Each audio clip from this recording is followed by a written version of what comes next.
E aí, galerinha, tudo bem? Bora lá então, ó. Vamos gravar agora os sistemas agropecuários, tá? Eu sei que na apostila de vocês está com um nome diferente, tá? Como agropecuária e tecnologia, e depois agropecuária mundial, né? Mas então a gente vai utilizar essa outra forma de nomenclatura, vocês vão entender então, porque a gente vai dividir em três partes, né? Essa da tecnologia e de produção, tá? Que acaba sendo bem mais completa do que o que vocês têm na apostila, beleza?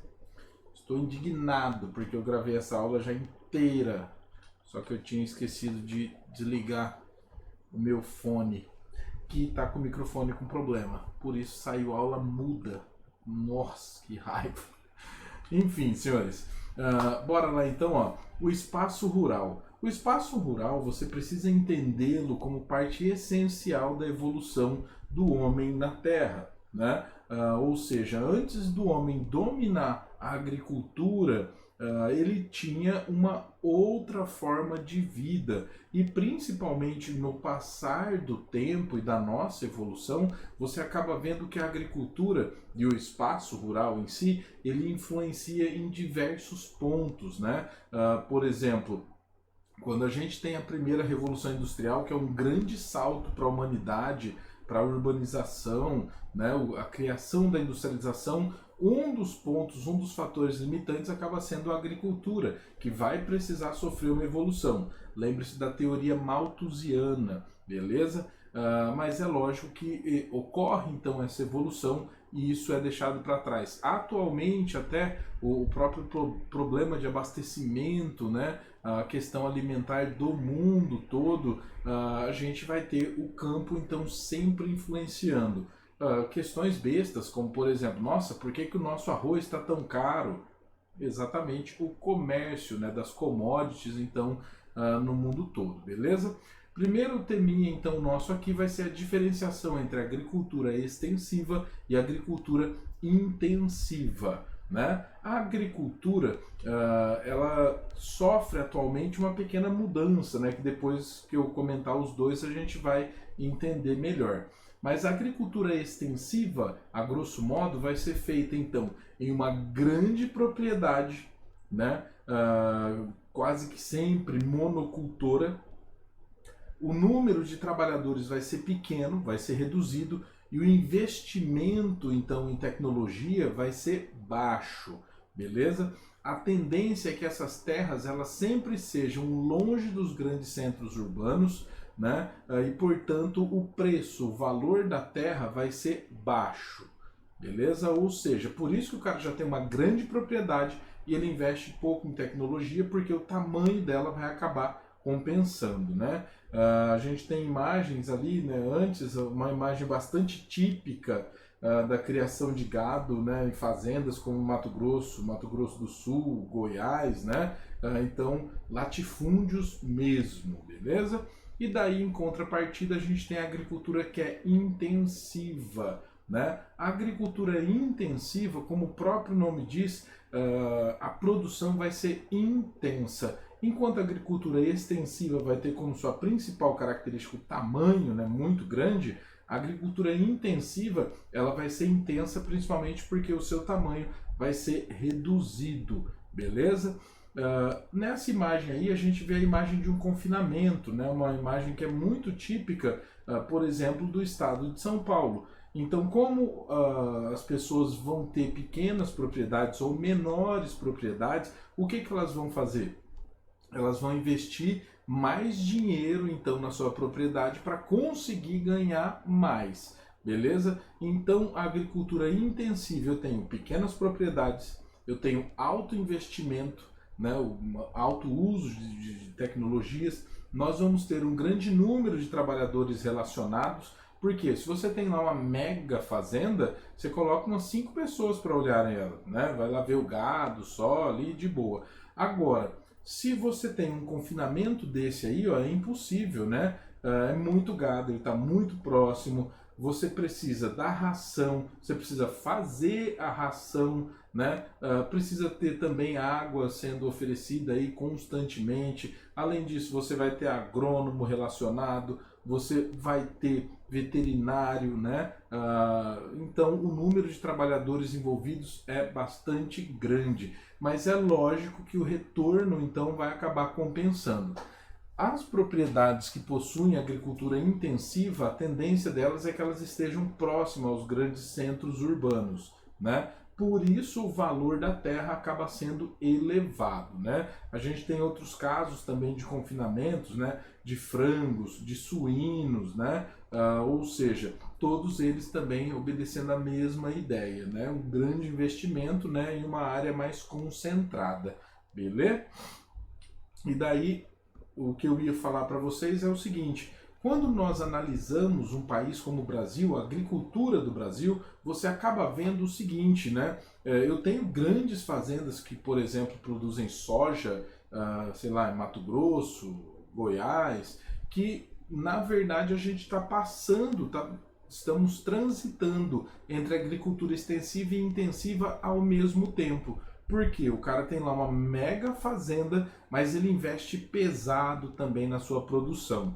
Isso acaba então criando uma nova ideia, né? Que o Brasil ele está dentro da agricultura mais competitiva do mundo.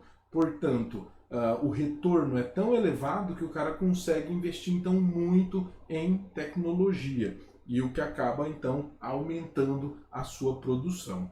Beleza? E não só a sua produção, mas também a sua produtividade, que são os dois outros conceitos aqui para a gente conversar. Quais serão essas diferenças aí entre produção e produtividade?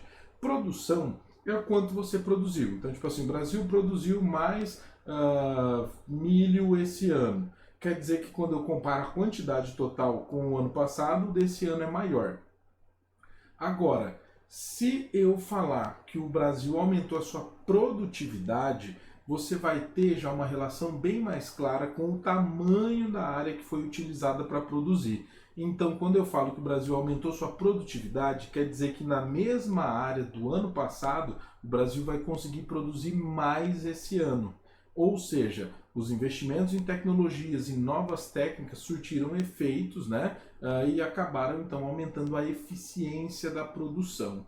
Então, a diferença fundamental entre produção e produtividade é que a produtividade vai estar relacionada com a eficiência, beleza? Então, aumentou a eficiência da produção, quer dizer que aumentou a produtividade, tá bom?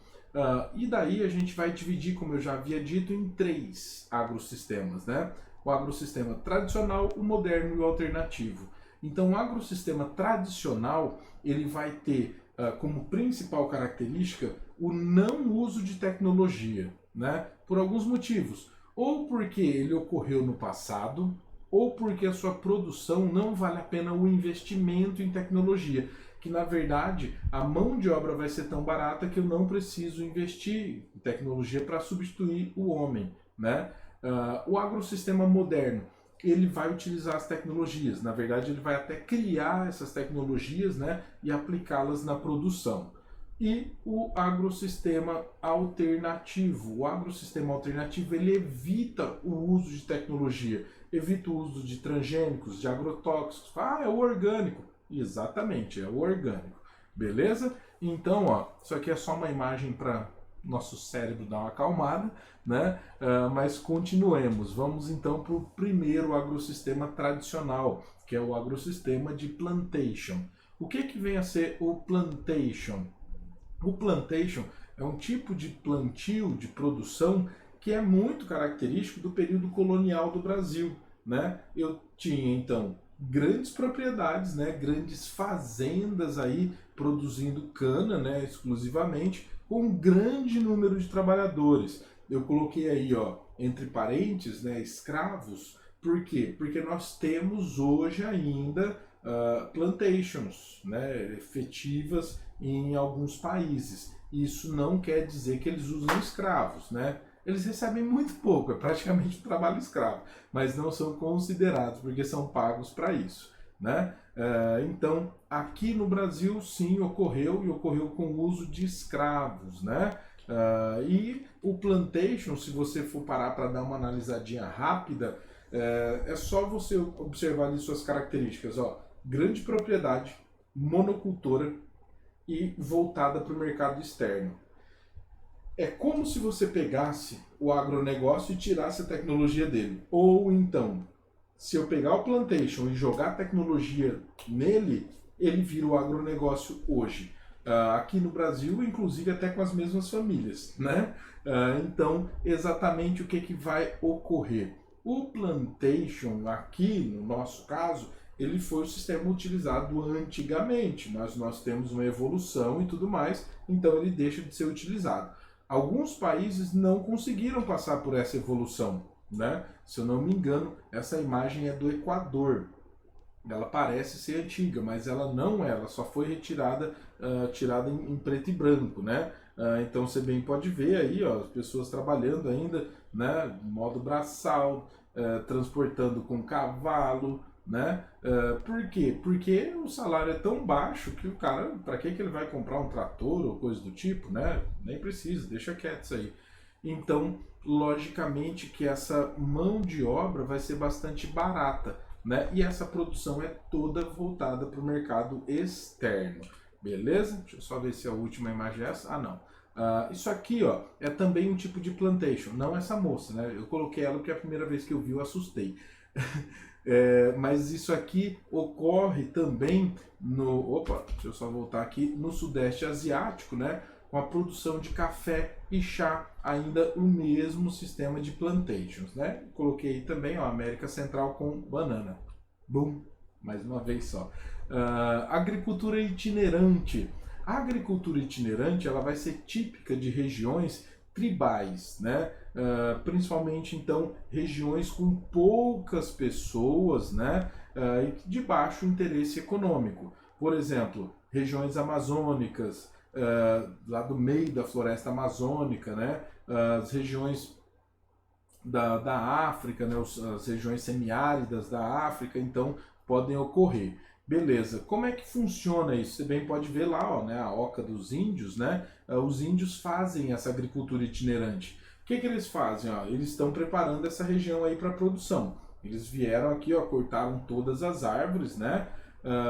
E vão lá e colocam fogo, é a chamada coivara, né? Colocam fogo, então, por quê? Exatamente por falta de tecnologia, né? De ter recursos aí. Imagina, como é que eu vou arrancar todos esses tocos daí, né? Para conseguir plantar nessa região.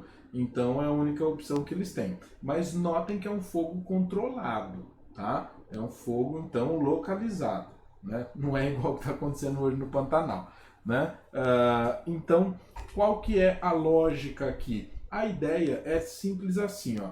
O cara vai lá, abre uma região, né, pro seu plantio e põe fogo, beleza. E daí ele vai produzir nessa região. Normalmente, como é uma região que tinha uma cobertura vegetal, ela vai ser uma região fértil, né? Então daí, ó, quando eles conseguem produzir, né, é até motivo de festas e tudo mais, né? O que essa moça está fazendo? Ela é de uma tribo africana que consegue produzir então seu sustento na terra, e isso é um grande motivo de orgulho, né? Não é que ela está utilizando e falando assim, ah, vou ficar loira. Não, não, é exatamente a seguinte ideia. A minha tribo é rica, a gente consegue produzir alimentos, tá vendo? Temos um monte de milho, eu posso até sair desfilando com ele, né?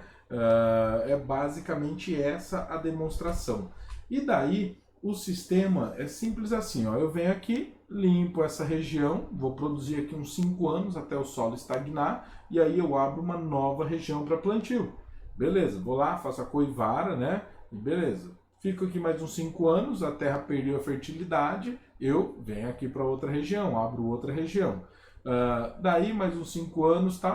Perdeu a fertilidade, eu venho e abro uma nova região. Logo depois, então, que eu fizer aí, pelo menos umas 4 áreas de plantio, eu deixo as áreas anteriores em pousio, ou seja, em repouso, né? Então, depois, ó, de 5, 10, 15, né, uns 15 para 20 anos, eu volto naquela primeira área, que já foi aberta então, né, que não vai ter árvores assim de um porte tão grande, e vou voltar a produzir lá, beleza? Então por isso se chama agricultura itinerante, porque é tipo, eu tenho um itinerário, eu tenho um percurso a fazer. beleza? Então ela é típica de regiões tribais. Porco-aranha, porco-aranha. Beleza? Continuando aqui, ó, pastoreio nômade. O pastoreio nômade, também um agrossistema tradicional, ele vai ser típico de regiões desérticas, montanhosas, né? Nas regiões frias, né, no caso polares, eu tenho só no Ártico uma tribo que acaba vivendo, criando renas, né? Então daí eles vão seguir elas. E o interessante é que o cara é um pastor e nômade. Então ele acaba entrando também para vocês exatamente no ciclo de migração. Por quê? Eles são os nômades. Então todo nômade que é um pastor nômade pode também ser considerado lá para as migrações um nômade? Pode não, ele é considerado um nômade, né? Então, os tuaregues, né, por exemplo, são pastores nômades, que são lá os nômades, né, da aulinha de imigração, beleza? A gente tem casos, por exemplo, aqui, ó, esses aqui são os tuaregues, né? O que eles fazem? Eles criam camelo lá no meio do deserto. Camelo e caprino vão ser os tipos mais, né, presentes nesse tipo aí de agrossistema. A gente até tem de gado, né, boi, por exemplo, essa aqui, ó, essa imagem. Essa aí é uma tribo africana que vai viver então em função do gado. Eles não têm uma moradia fixa. O que eles fazem? Eles criam o gado aí, quando a pastagem diminuir, eles migram para outra região, tá? Me falha a memória agora, eu não lembro o nome dessa tribo.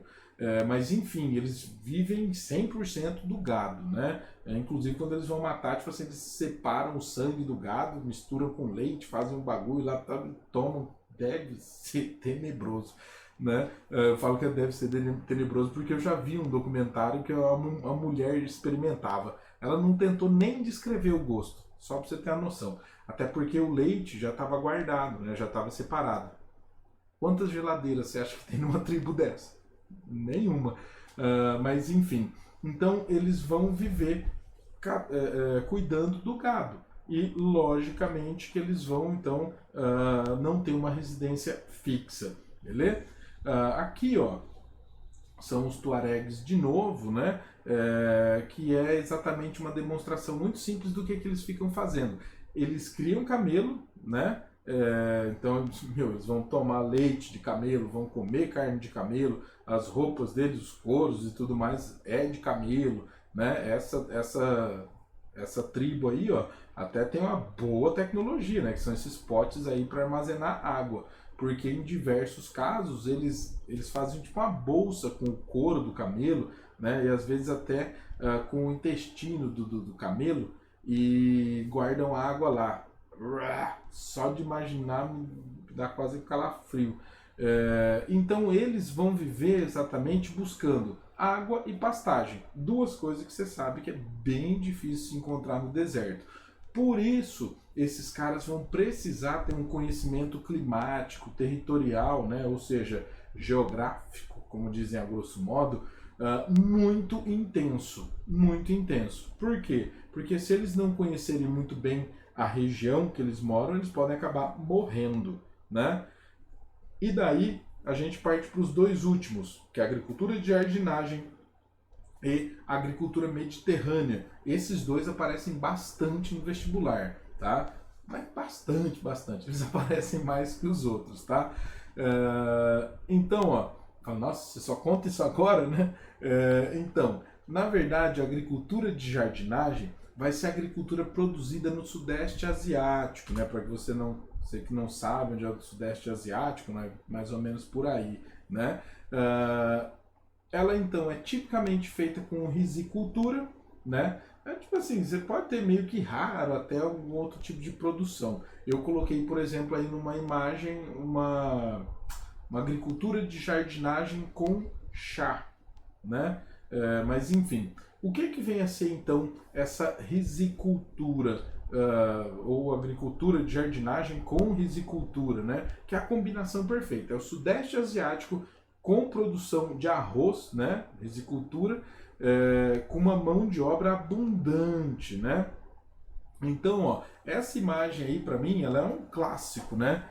Para ser mais clássica que essa aí, só se tivesse um terraceamento. Mas calma que a gente chega lá. Por que que é um clássico? É um clássico porque, ó, é uma mulher aí, me parece pelo menos uma mulher, né? Ela tá abaixada, mas o mais clássico de todos é esse chapéuzinho dela, né? E eu peguei essa imagem exatamente porque ela tá abaixada. Porque se ela tivesse com um chapéu normal, né? E abaixou, o sol pega na nuca. Agora, desse jeito aí, não, né? Então é exatamente por isso que eles vão usar esse chapéuzinho aí, né? Lembra do Raiden, do Mortal Kombat? Mas enfim, nós teremos aqui então uma mão de obra bastante numerosa, essa aí é do chá que eu tinha falado. Uma mão de obra então bastante numerosa, né? Na maioria dos casos é mão de obra familiar. Aí você fala, nossa, a família é meio grande aí, né? É que na China tem muita gente. Mentira. Na verdade, o que que ocorre? Boa parte das vezes, quando você vê aí um grande número de pessoas assim, é porque eles estão fazendo um mutirão. Então os vizinhos se juntam, né, no plantio e na colheita e acabam então plantando tudo de uma vez ou então colhendo tudo de uma vez, tá? Então meio que rola aí esses mutirões. Mas, a grosso modo, o trabalho é familiar, beleza? E daí a gente chega até o terraceamento, né? O terraceamento é fundamental que você entenda a diferença entre terraceamento e curva de nível. A curva de nível ocorre quando você tem um solo inclinado. Então você põe tipo um obstáculo para a água. Então a água, quando ela vai passar aqui, ó, ela não consegue. Mas se chover muito, então ela consegue. Aí ela passa. Só que aí mais para baixo você põe uma outra curva de nível, que a ideia dela é reduzir a velocidade de escoamento da água. Então, como a água não vai estar muito rápido, ela não vai transportar muito solo. Então você consegue garantir ali seu solo, preservar ele bonitinho. Agora, quando a inclinação é muito grande, não tem jeito. O que que eu preciso fazer? Se eu quiser plantar, eu preciso, ó, cortar aqui, crio uma área plana, né? Só que aí, pô, a montanha, o morro aí continua, né? Mas eu então faço isso várias vezes, né? Isso aí até parece aqueles mapas topográficos, né? Mapas altimétricos, porque parece que o cara veio ali, foi um engenheiro, parece que mediu, né? Falou, não, a gente corta aqui nas cotas certinho, né? Então, na verdade, a inspiração para aqueles mapas é exatamente essa aí, né? Por quê? Porque daí, imagina, aquele mapa leva você olhando isso aí de cima. Então, daí você vê, né? Certinho. Beleza? Então, senhores, o que que ocorre aqui, ó? Eu tenho vários cortes aqui, ó, que acabam criando para mim uma área, mesmo que pequena, né, que é possível, então, de produzir. Agora, isso aqui foi feito como? Foi feito na mão. Foi feito na mão, não tem ideia. Não é na mão, né? Mas na enxada, né? No enxadão. Então, por quê? Porque um trator não consegue entrar aí. Olha só a distânciazinha, né, entre um degrau e outro. Então, logicamente que isso aí foi feito através de trabalho braçal. Beleza? Uma imagem linda, né? Muito, muito bonita mesmo. E daí, ó, o terraceamento, principalmente para a produção de arroz, você precisa de uma área inundada. Então, o que que eles fazem? Ó? Eu peguei essa imagem por conta disso aqui, ó. Tá vendo? Eles fazem uma muretinha aqui, e essa muretinha, na maioria das vezes, é feita na mão mesmo, né? O cara vai lá, faz na mão ali, e daí, como é uma região montanhosa, acaba chovendo e você tem aí o acúmulo de água, né? Como a água se acumula ali, você vai e planta o arroz, dá perfeitinho, beleza? É a maior produção do mundo de arroz, mas também todo o consumo é ali na região. E aproveitando que a gente está falando de arroz, sim, essa é uma das regiões do mundo que acabou comprando em maior quantidade o nosso arroz. E por isso o preço dele subiu, né? Então, continuando, a agricultura mediterrânea. A agricultura mediterrânea, né, para quem gosta de um vinhozinho, já chegou e falou, essa é comigo. Exatamente, essa é sim. Então, ó, na agricultura mediterrânea, quais as principais características? A principal característica é no Mediterrâneo. Ah, no mar? Não, no mar não, na região do Mediterrâneo. É a região então do mar Mediterrâneo que tem o clima mediterrâneo. Então, essa localização com esse clima vai gerar agricultura mediterrânea. E o que é a agricultura mediterrânea? Meu, a agricultura mediterrânea é talvez uma das mais sem vergonha do mundo, né? Porque, ó, eles vão lá, plantam lá os pezinhos de uva, né? E basicamente acabou. Pronto, né? Eles vão fazer o vinho também, mas é basicamente isso. Então a agricultura mediterrânea ela está muito relacionada com não utilizar a tecnologia e você vai entender que a tentação é bastante forte. Por quê? Porque você tem aí uma produção de vinhos que é muito cara, né? Então, essa produção ela só vai atingir esses valores extremos por conta da localização, por conta do clima, mas também por conta, né, do sabor que os vinhos de lá vão acabar possuindo e os consumidores que pagam fábulas aí, né, em garrafas de vinho, eles não vão aceitar alterações. Então, na verdade, toda essa produção ela se mantém da mesma forma desde sempre, né? Que vai ser então uma produção toda manual, né? Sem maquinário aí nenhum, né? Que vai se sustentar aí por muito e muito tempo, né? Aqui, ó, temos um grande exemplo, né? Tá vendo? O cara tá sem camiseta, mano, se cair um cabelo dele aí no meio e tudo mais. Gente, essa produção ela é feita do jeito mais rústico possível, né? Você pode ver, ó, a mulher tá ali socando com a madeira, mas vocês nem precisam ter medo, tá? Boa parte do processo é feito pisando as uvas mesmo, né? Ela só tá dando uma socadinha ali, ó, para caber nesses potões aí deles, né? Mas então ela vai ser feita pisando mesmo. E, por exemplo, o cara que vai pisar já é aconselhado que ele nem lave o pé, nem nada não. Nossa, mas por quê?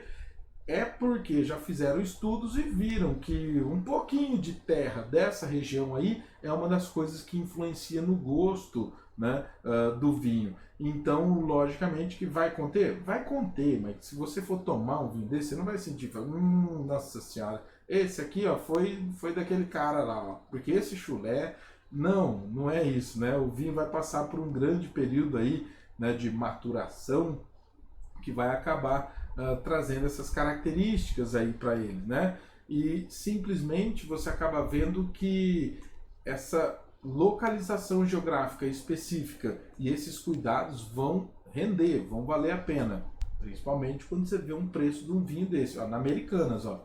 Será que vai estar no Black Friday? Né? 26 mil reais uma garrafinha de 3 litros de Dom Perignon, né? Minha nossa, minha nossa. É tipo assim, você beber um litro desse aí, você bebeu um carro, bebeu um Palio, né? Bebeu um Celta. Palio e Celta não custa isso, não, né? Enfim, ou seja, é muito caro, né?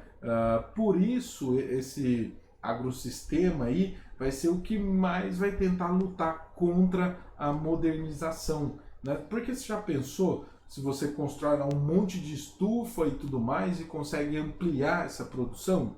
Então, os consumidores, digamos assim, os raiz mesmo, né? Eles não vão permitir essa alteração, beleza? Então aqui a gente mata todos os agrossistemas tradicionais. Depois eu vou continuar então com os modernos e a agricultura alternativa tudo junto na próxima, beleza? Beijão, bons estudos aí e até mais. Tchau, tchau.